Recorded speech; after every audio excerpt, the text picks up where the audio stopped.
Halo Kumaila, Halo Bang Ade. kali ini kita ketemu di bulan Ramadan nih, ya. Mhm. Kamu puasa? Puasa. Kemarin puasa? Bang Ade nggak Insya puasa. Allah.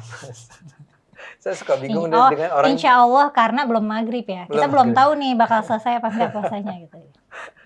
Kayak jawaban yang mengada-ada itu ya. Insya Allah. Bang Ade, enggak Ya, lah. ya oke. Ya jadi saya senang kita sekarang ketemu di bulan Ramadan. Dan ada banyak cerita nih tentang bulan Ramadan. Tapi saya mau sebut satu hal dulu yang saya nggak tahu apakah kamu juga sudah dengar atau tidak. Ini soal pernah dengar takjil war, perang takjil, ya kan? Itu kan terutama bicara tentang orang-orang non-Muslim, terutama Kristen, yang ikut perang berebut aja siang-siang. berebut takjil siang-siang. Malah mereka belanjanya lebih siang lagi ya. Orang belum pada jajan dia udah keluar. Dia udah bisa ngitung nih. Kalau gue baru belanja jam 5, pasti kalah lah. Jadi jam 4 dia udah datang tuh. Ada yang jam 2, jam 3 malah. Baru buka lapak pedagangnya. Dan itu bikin marah orang-orang Islam. Wah, kita marah? Kayak enggak deh. Ada yang marah. Oh, ada yang marah? Marah. Ya karena kehabisan makanan kan dia datang. Udah habis. Kalau yang aku nemu sih mereka kayaknya nganggep itu cute gitu loh. Jadi menggemaskan, lucu gitu. Karena Kumaila itu teman-temannya yang seperti itu. Saya duga itu beneran marah sampai sekarang ada syarat kan. Kalau mau beli takjil ya harus kelihatan Islam. Jadi makanya orang-orang Kristen itu ada yang pakai jilbab. Itu kayak lelucon Bang Ade. Kayak itu guyonan aja deh. Guyonan memang sih. Buat seru-seruan. Bahkan sampai ada yang bilang udah pakai jilbab nih. Yang cowok udah pakai baju koko. Datang ke sana ditanya ayat baca Al-Ikhlas. Kan dia nggak bisa. Jadi ditolak. Oh iya. Iya kan bercandanya. Tapi kemarin juga ada yang lucu. Kemarin kan Rabu Abu tuh. Oh iya. Terus itu ada Katolik ibu-ibu ya? Katolik. Katolik. Ada salibnya di jidat, di jajan takjil. Ketahuan dong. Ya. Tapi itu saya sih senang bahwa ini semua menandakan betapa ininya ya sebetulnya betapa terutama di kota-kota besar sudah semakin cairnya hubungan antara umat Islam dan umat Kristen. Bahkan ada satu hal yang mungkin penonton dan Kumaila juga perlu tahu. Ada pendeta yang itu dengan sengaja ikut takjil war, artinya dia beli takjil banyak jumlahnya ya. Tapi kemudian bukan buat dia makan sendiri, dia bagikan kepada umat Islam. Yang dia bilang yang membutuhkan, artinya dia datang ke pinggir rel kereta, dia ke daerah-daerah yang barangkali ini kendaraan di pinggir jalan sehingga orang-orang yang sedang berkendaraan dengan motor tuh dibagi sama dia. Itu manis banget. Manis banget. Itu di Jakarta ya. Katanya di Papua juga ada, tapi itu ada gereja yang setiap sore itu memang menyediakan makanan buat orang-orang Islam ya. Mereka menganggap bahwa ini buat saudara-saudaraku. Istilah yang mereka pakai itu. Dan buat saya itu menandakan bahwa memang terjadi tadi kan pencairan ya dari ketegangan yang semula ada.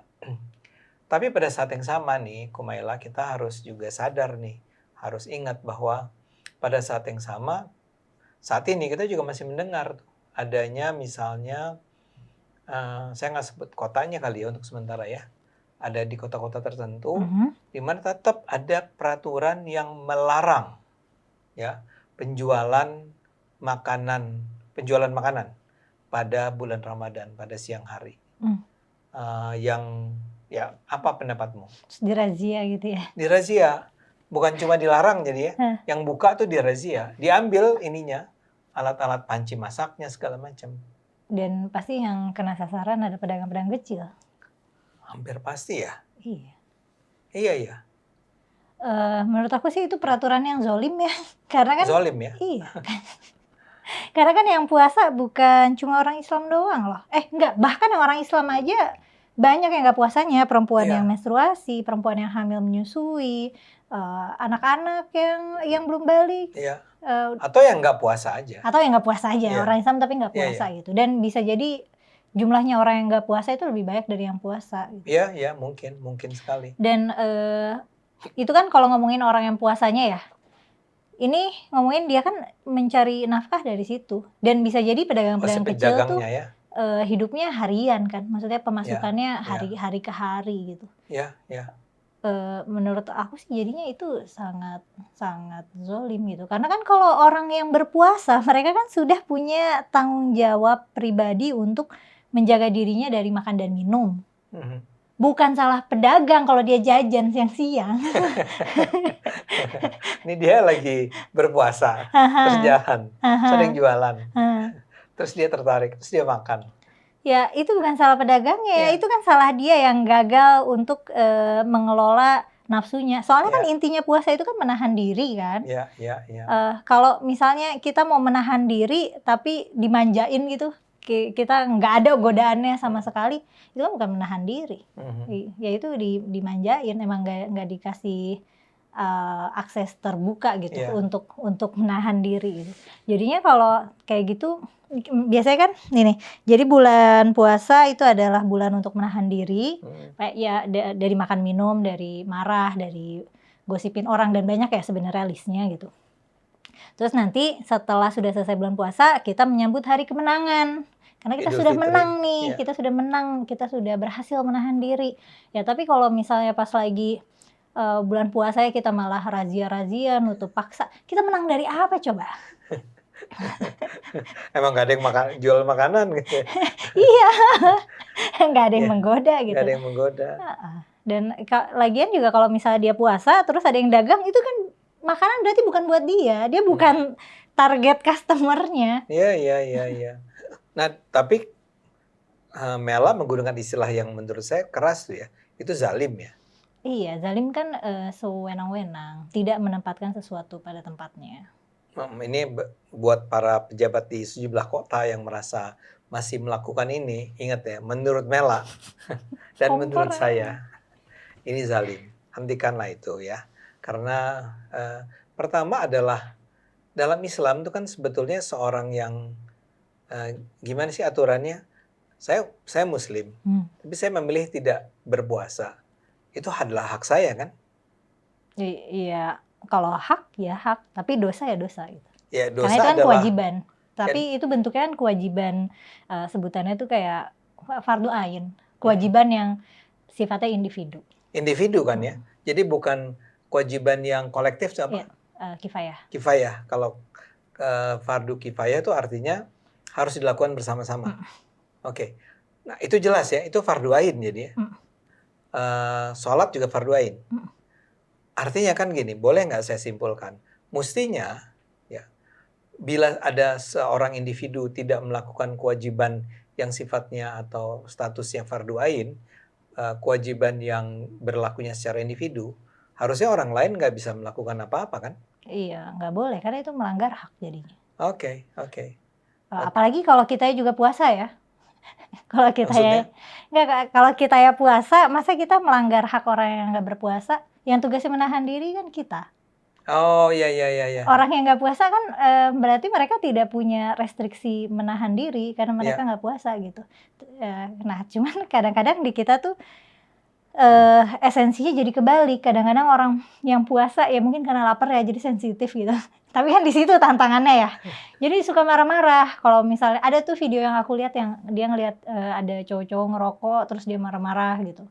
Kayak so ganteng apa gitu. Padahal kan ya bisa aja. Dia ngerokok kok so ganteng. Mungkin itu seuzonnya dia aja, prasangka dianya aja gitu. Ya bisa aja mungkin dia tiap hari ngerokok atau mungkin dia puasa, kan ada nih orang yang puasa tapi ngerokok, ada yang ya nggak ngerokok puasa. Ini soal apakah merokok membatalkan kan ada perbedaan ya. Oh ya? Iya, tapi kebanyakan sih membatalkan. Jadi ada orang Islam atau bukan orang Islam ada tafsiran Islam yang menganggap rokok itu bukan makan, bukan minum gitu. Jadi boleh. Really? Ada yang bolehkan, tapi tidak terlalu populer. Oke. Nah, kembali ke kamu tadi. Apa? Tadi penjelasanmu. Jadi pertama kan gini nih. Ini ada orang melanggar atau tidak melakukan kewajibannya, kewajiban individualnya. Nah, hak orang lain terhadap orang itu apa? Gini, kita kan suka diajarkan untuk menghargai orang yang berpuasa. Padahal sebenarnya ya, kalau orang berpuasa yang sebenarnya pada esensi menahan diri, harusnya orang yang berpuasa itu menghargai yang nggak puasa. Itu merujuk apa itu? Itu nggak merujuk ke aku aja, pendapat aku aja. Merujuk logika ya? Karena itu kan tanggung jawab pribadi dia. Tanggung jawab dia untuk berpuasa hingga sukses, hingga menang gitu, itu adalah tanggung jawab pribadi dia dan bukan tanggung jawab orang lain. Ya. Dan makanya harusnya di lingkungan gitu, di mana anggaplah ada 5 orang, 2 orang puasa, 3 orang nggak puasa atau ya berapa aja lah. Harusnya yang nggak puasa ini nggak apa-apa bebas makan, karena makan itu kebutuhan. Iya. Sedangkan orang yang puasa kan memang punya tanggung jawab pribadi untuk nggak makan. Tidak makan. Gitu. Kenapa kamu marah sama orang makan? Iya, kadang-kadang gitu. Kenapa marah sama orang makan gitu? Karena kalau dia sampai ini logikanya pakai pahala nih ya. Pahala yang diberikan oleh Allah itu nantinya adalah pada masing-masing orang itu kan. Dia nggak akan bisa dibagi ke orang-orang lain di sekitarnya. Iya. Ya, jadi kenapa kamu harus marah sama orang yang nggak mau dapat pahala? Harusnya kesian malah ya. Iya. Logikanya ya. Iya benar. Kesian deh kamu. Dan lagian juga apa ya? Harusnya kan berpuasa itu membuat kita menjadi rendah hati gitu. Karena kan kita jadi rentan gitu. Udah gitu kita mah lagi lapar, tapi nggak boleh marah-marah, nggak boleh gosipin orang kayak gitu. Oke. Tapi itu tuh menurutku masih apa ya? Ada nuansa superioritas gitu. Kalau kita puasa tuh, iya nih gue puasa nih, jangan bikin kayak suka dengar nggak misalnya, jangan bikin gue marah nih, gue lagi puasa gitu. Jangan marah aja gitu. Iya benar. Itu bagian paling sulitnya dari berpuasa sebenarnya kan. Ya apa tuh? Yaitu menahan diri yang beneran menahan diri. Termasuk menahan diri dari rasa sombong tadi. Merasa superior karena gue puasa, lu semua yang ada di sini harus menghargai. Jangan ada yang makan, jangan ada yang minum, warung tutup. Iya. Atau bukan warung yang tutup, paling tidak ada warung di hordeng. Di hordeng, ya. Tapi ya udahlah di hordeng gitu. Ya. Mereka itu aja sebetulnya nggak perlu ya. Harusnya nggak perlu. Ya. Karena kan malah menurutku harusnya malah kita menghargai yang nggak puasa, termasuk yang berusaha di bidang kuliner gitu. Iya. Apalagi kalau pedagang kecil ya, yang pedagang kecil yang beneran pemasukannya bergantung pada pemasukan harian. Iya. Ya, dia harusnya diberi kesempatan. Pasti juga jumlah pembelinya itu berkurang. Pasti merosot kok. Tapi masa harus dibikin 0? Iya benar. Masa harus dipaksa tutup gitu? Iya, itu orang-orang yang memaksa orang untuk tidak berjualan itu sebetulnya nggak punya sense of apa ya? Dia harusnya bertanggung jawab kan terhadap hak orang lain untuk bisa mencari nafkah. Benar, kecuali kalau ditutup tapi ada kompensasinya gitu apa. Kalau misalnya itu baru peraturan yang tidak zalim ya. Tapi kalau misalnya dipaksa tutup tanpa ada kompensasi apapun, tanpa ada opsi apapun buat pelaku usahanya, ya itu zalim. Zalim ya. Oke. Nah sekarang mungkin kembali ke pertanyaan yang paling basic nih ya. Kalau dari apa yang kamu ketahui selama ini ya, menurutmu ya, sebetulnya esensi puasa di bulan Ramadan tuh apa? Supaya khusyuk, supaya melambat. Karena melambat. Kita apa boleh buat kita merefleksikan diri. Harusnya puasa itu sifatnya meditatif. Oke. Jadi di dalam sehari kita tidak memikirkan makanan, kita tidak memikirkan seks, tidak memikirkan untuk menjaga diri dari berpikir jahat dan berbuat jahat. Makanya biasanya itu yang ditekankan nggak boleh gosipin orang gitu. Karena digosipin orang tuh berarti kita exercising prasangka buruk ke orang lain. Jadi kalau puasa tuh memang kita dipaksa melambat supaya kita bisa introspeksi diri gitu. Dan kita jadi punya waktu ekstra untuk merenung karena kita tidak memikirkan makan, kita tidak memikirkan hal-hal yang pleasurable. Iya. apa istilahnya detox ya? Bisa jadi gitu. Iya kan? Iya. Selama sebulan ini mestinya kita membersihkan diri, kita berusaha menjadi melambat ya. Iya. Tidak melakukan hal-hal yang barangkali selama 11 bulan lainnya itu kita lakukan setiap hari. Iya, jadi benar. Jadi bulan Ramadan tuh kayak waktunya detox gitu. Detox pikiran jadinya sebenarnya. Selain nggak makan ya. Kalau kita lagi mikir jelek atau punya niat jahat, kita jadi oh ya kan lagi puasa gitu. Oke. Oh iya kan lagi puasa gitu. Selalu yang ngerem kita tuh puasa. Ya jadi tadi dikatakan ini melambat ya. Kalau melambat tuh artinya apa? Kita mengurangi intensitas kita dalam hal-hal yang selama ini sedang secara rutin kita lakukan atau seperti apa? Sebenarnya melambatnya bukan arti mengurangi aktivitas ya. Kita harus tetap melakukan tugas dan tanggung jawab kita seperti biasa. Yang aku maksud melambat tuh maksudnya meditatif dan reflektif gitu. Kita jadi lebih banyak melihat ke diri kita sendiri, lebih banyak bermuhasabah dibanding kita mikirin orang gitu. Kita gosipin orang, ngurusin urusan orang, ngurusin hal-hal duniawi gitu. Itu misalnya dalam hal kita kembali ke sejarah Nabi ya. Pada era sejarah Nabi itu Nabi berperang tidak pada saat bulan puasa? Ada perang yang dilakukan Nabi pas lagi bulan puasa gitu. Termasuk perang Badar gitu, perang yang cukup besar. Karena ya itu ketika lagi puasa bukan berarti sepanjang hari itu tidur siang aja. Kalau ada panggilan perang ya udah jalan gitu. Jadi kewajiban tetap dijalankan. Tetap dijalankan. Itu kan tadinya saya mau cari alasan, ya saya tiduran hari ini. Karena saya sedang berpuasa. Oke. Nah, sekarang kita kembali ke Ramadan saat ini ya. Kalau Anda tuh melihat bahwa orang sekarang menjadi semakin khusyuk atau sebaliknya? Sebaliknya ya. Soalnya malah aku ngerasa bulan Ramadan di negara kita sangat hingar-bingar. Sangat hingar-bingar. Acara sahur, aku nggak pernah nonton acara sahur sih. Tapi terakhir aku nonton acara sahur mungkin di televisi. Di televisi mungkin tahun 2017 atau 2018. Isinya tuh acara komedi yang kasar gitu loh. Pokoknya sangat hingar-bingar acara Ramadan. Udah gitu kita ketika bulan puasa juga jadi sangat konsumtif. Saat bulan puasa. Saya mau komentar dulu tentang yang tadi kamu bilang acara-acara televisi. Anda sama sekali nggak nonton nih sekarang? Sekarang nggak, tapi terakhir nonton mungkin 2017 atau 2018 tuh. Nah, yang ada joget-joget itu. Saya kebetulan masih nonton ya. Oh iya. Artinya saya punya kebiasaan soalnya tetap menghidupkan televisi. Pada saat sahur, banyak teman bilang udahlah matiin aja televisi. Sahur aja, sahur yang khusyuk gitu. Tapi buat saya kan perlu ada yang perlu dilihat gitu ya, atau suara. Pertama, yang ketawa-ketawa itu masih banyak.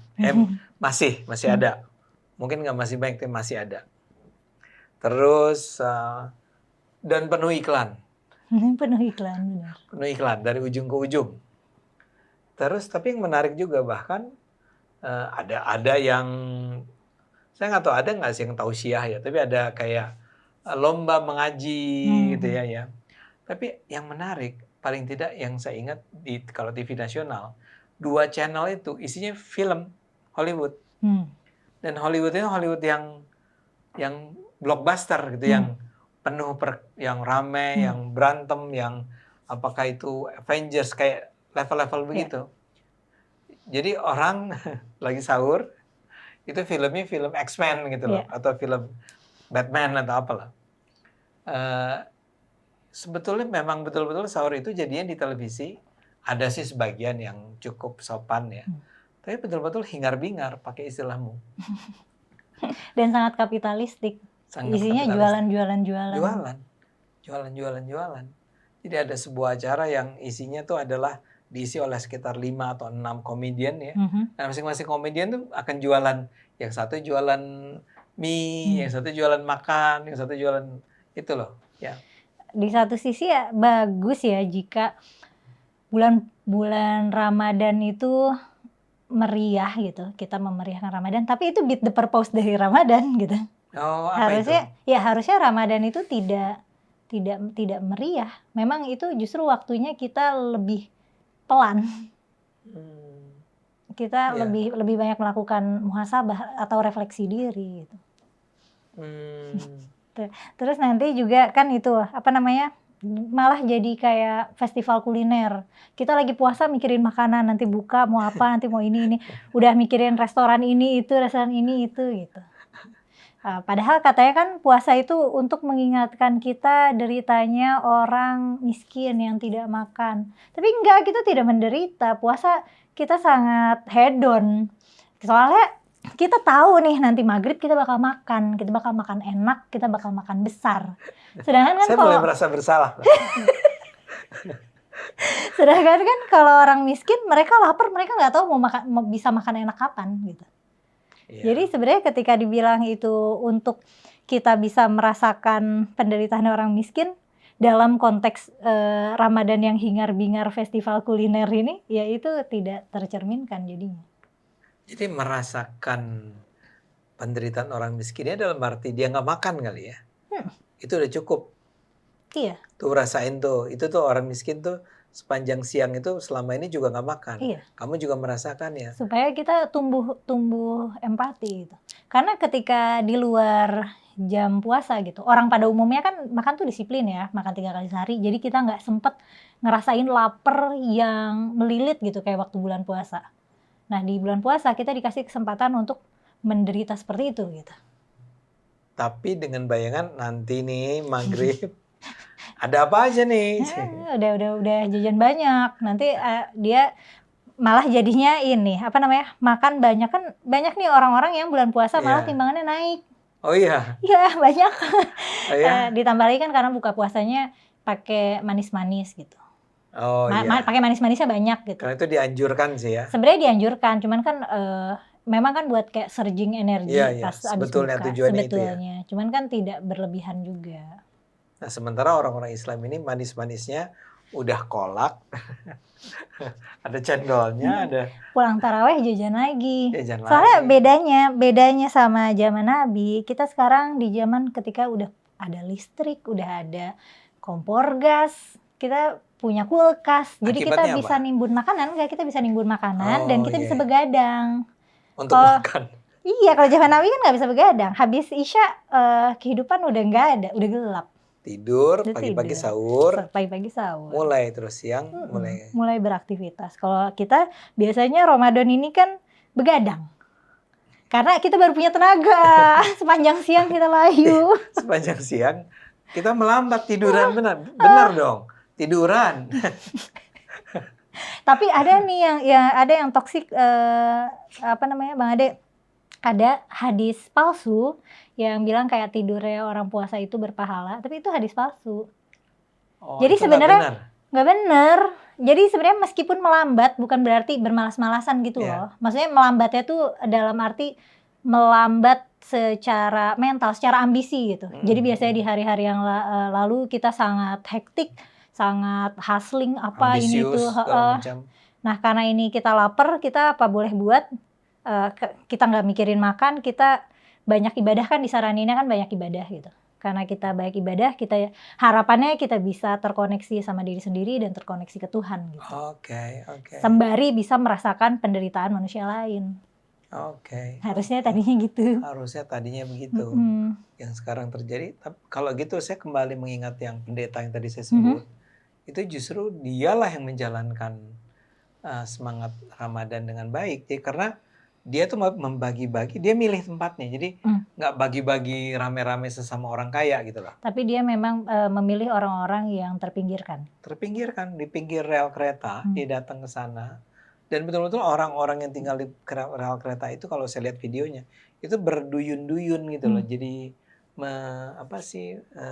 antri untuk minta dikasih makanan. Itu manis banget. Limbah pangan kita, kalau aku nggak salah, kalau bulan puasa tuh sangat banyak sekali. Jadi banyak sekali makanan yang kebuang di bulan puasa. Itu harus dicek lagi sih. Tapi setiap tahun bulan puasa tuh limbah pangan kita banyak banget. Dan negara juga pasti kalau mau bulan puasa dia nambahin stok Begini, memasuki bulan puasa, pemerintah daerah sini memastikan stok daging aman, stok beras aman, stok minyak aman gitu. Jadi pas lagi bulan puasa justru kita mikirinnya tuh stok makanan yang surplus. Dan pas lagi bulan puasa, karena banyak juga pengusaha kuliner dadakan juga gitu ya. Dan biasanya di rumah, di rumah, keluarga rumah gitu juga masak banyak. Dan banyak sisa, namanya orang lapar masak, ada jadi masaknya banyak dan banyak yang kebuang. Itu juga kita puasa yang harusnya makannya sedikit tapi kita malah banyak mubazir. Itu sedih sih. Itu jadinya yang tujuannya supaya kita khusyuk jadinya nggak khusyuk. Mel, terus terang nih percakapan ini membuat saya berpikir-pikir tentang, saya salah juga ya. Nggak, ya kan seperti biasa kita diundang ke buka bersama di sini, buka bersama di sana. Nah itu kita harus datang dengan pakaian-pakaian, ya saya sih enggak ya, kalau saya sih biasa-biasa aja. Pulang kantor ya pakaian saya gini ya begini aja. Tapi kan ada orang-orang banyak yang datang ke acara-acara semacam itu dengan apa sih, gallant gitu, dengan tampilan-tampilan yang keren, cantik, dan makanannya kan memang berlimpah. Ada kalau di tren anak muda itu katanya bukber itu jadi ajang buat pamer kesuksesan. Jadi mereka ada tempat sewa lanyard perusahaan lanyard BUMN misalnya atau lanyard apa kayak serius ada. Penyewaan. Iya, jadi misalnya nih aku diundang bukber sama teman-teman aku, terus aku lihat teman-teman aku udah pada sukses semua. Supaya aku kelihatan sukses, aku sewa lanyard itu. Ada sewa iPhone juga, aku bisa pakai iPhone jadi supaya semalam ya pinjam semalam. Buat bukber itu sedih sih. Tapi aku suka semangat menjalin silaturahminya kan. Oh manis. Iya. Karena biasanya kan di bulan puasa ada bukber alumni SD, SMP, SMA, kuliah, terus kantor mana gitu. Itu tradisi yang manis. Itu tradisi yang manis, yang baik. Ya. Tapi pada saat yang sama semangat mungkin hedonismenya itu hedonismenya itu. Menurutmu itu ya? Jadi ajang hedonisme. Padahal harusnya Ramadan itu jadi ajang asketisme. Ajang di mana kita melepaskan kelekatan kita pada hal-hal yang material. Makanan, harta, status, emosi-emosi yang melekat gitu ya, iri ya apa gitu. Oke. Kalau dari catatan sejarah, dulu Nabi bagaimana dia menjalani Idul Fitri? Ya, Ramadan Idul Fitri begitu. Idul Fitri itu justru, nah kalau di tradisi kita Idul Fitri kan meriah banget. Idul Adha biasa. Kalau zaman Nabi yang meriah banget itu yang pakai baju baru, baju warna-warni itu Idul Adha. Idul Fitri biasa aja. Idul Adha karena makan-makan kan, potong-potong daging makan-makan. Iya, korban ya. Oke. Tapi Idul Adhanya mah biasa aja. Ya udah gitu, udah selesai bulan puasa. Oke, kembali tapi ini penonton ya. Kita nggak bicara tentang bahwa salah gitu ya untuk merayakan Idul Fitri. Kita nggak mengatakan bahwa salah bagi kita untuk merayakan Ramadan. Tapi memang harus selalu kita ingat gitu ya Mel ya, bahwa sebetulnya yang menjadi esensi dari kegiatan berpuasa ini adalah menahan diri, melambatkan diri, refleksi ya, dan semestinya kita justru peduli sama. Ada kan memang peringatan agar memperhatikan orang-orang justru kecil. Itu waktunya kita memperhatikan sesama kita yang nggak beruntung. Nah kita nih pas lagi bulan puasa kan biasanya mau rame banget. Nanti makin mendekati Lebaran, masjid makin sepi, mau tambah rame. Ramenya tuh kayak zombie apokalips gitu loh. Kayak rame banget.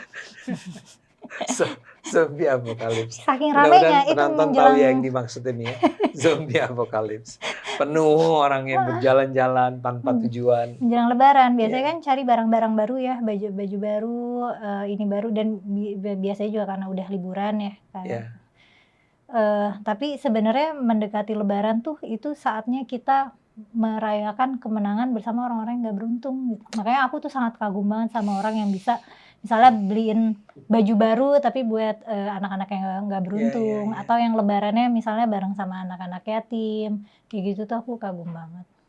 Iya, itu harusnya dijadikan Itu tradisi yang seharusnya, Seharusnya ya. bukan merias rumah, menyiapkan kayak kue-kue dan kado yang mewah untuk mengesankan tamu-tamu kita yang sebenarnya mereka juga sudah kaya raya gitu. Dan kita itu kan dari satu rumah ke rumah yang lain dapat kue, dapat kue, Mhm. dapat kue gitu ya. Jadi sebetulnya ketika kita menyajikan makanan, kan mendingan kita kasih makanan yang sederhana aja ya. Eee, Karena orang tahu udah kenyang di mana-mana. atau biasanya kan dibedain nih, jadi buat kan, ada wajib zakat fitrah kan. Iya, Nah, jadi yang buat zakat fitrah paketnya biasa aja kan, paket sembako biasa, tapi buat tamu-tamunya sendiri kita kan butuh gengsi. Jadi kita siapin show lah, ya. kita siapin yang mewah-mewah gitu.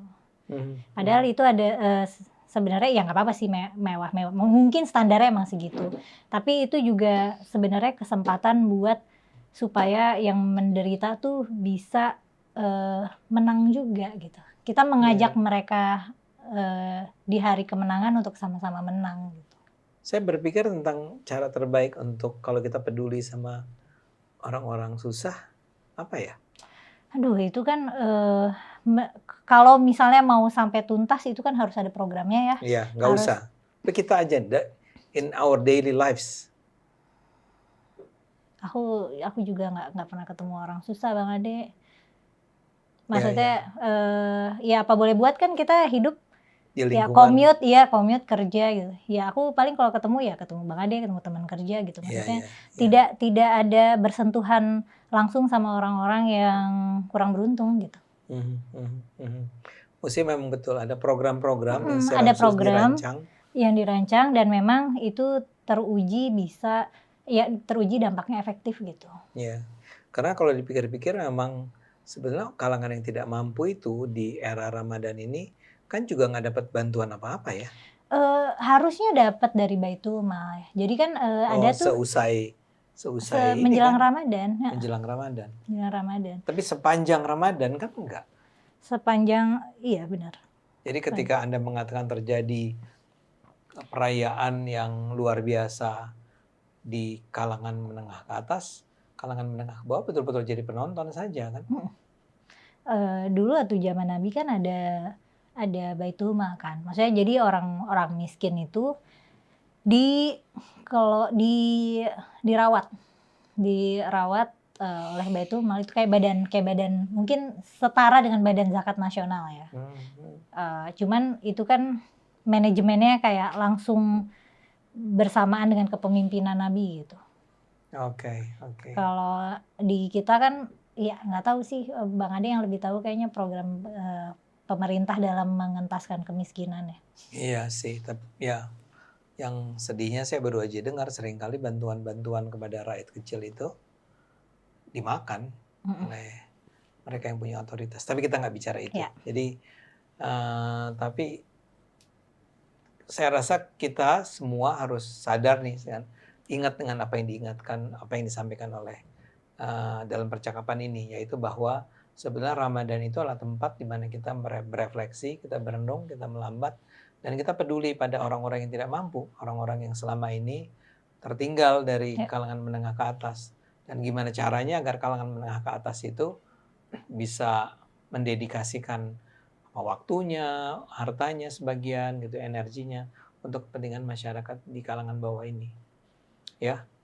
Ya jadi gitu ya, penonton juga mudah-mudahan kita bisa, saat ini bisa mengingat kembali, menyadari kembali bahwa Ramadan itu justru bukan sebuah bulan di mana kita festivities ya, festivities-nya jangan hedonistik gitu jangan kali ya. hedonistik. Merayakannya oke, Mereka kan oke, syiarnya oke, syiarnya oke, kita bersyukur karena mhm, kedatangan Ramadan, nanti kita kedatangan Idul Fitri, berbahagia karena tapi ketemu Ramadan, Tapi kita harus ingat esensinya itu sebenarnya menahan diri ya. mhm, Esensinya melambat, esensinya ingat sama penderitaan orang-orang yang berada di menengah ke bawah itu. mmm, Mudah-mudahan ini bisa mengingatkan kita kembali kepada kewajiban itu. Yang tadi disebut adalah soal kontemplatif mhm. ya. Kita reflektif, kita kembali ke diri kita. Oke, Mel, Oke, kita Bang ketemu Ade. lagi di percakapan selanjutnya. Sampai ketemu, Bang Ade. Sampai ketemu juga penonton.